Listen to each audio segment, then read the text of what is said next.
இந்த தப்பை யாருமே செய்யாதீங்க. என்னடா இது இட்லி இருக்குது, சாம்பார் இருக்குது, கோவக்காய் பொரியல் இருக்குது, மாம்பழம் இருக்குது. ஏன் இவங்க வந்துட்டு இந்த தப்பை செய்யாதீங்க அப்படின்னு சொல்கிறாங்கன்னா, மணி 2 ஆயிடுச்சு பாருங்கள். நான் காலையில் டிஃபனை இப்போ தான் பண்ணிகிட்ருக்கேன் பார்த்தீங்களா.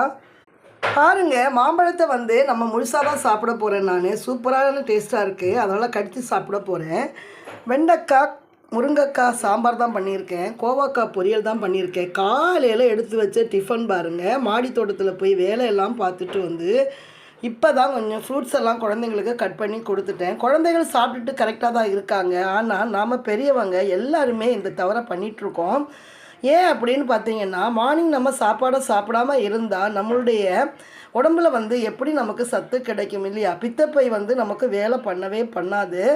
அதனால தான் நான் சொன்னேன், இந்த மாதிரி தவிர நான் செஞ்ச இந்த தவிர யாரும் பண்ணாதீங்க. எனக்கு இன்றைக்கி இந்த நேரம் தான் எனக்கு டைம் சரியாக கிடச்சிது.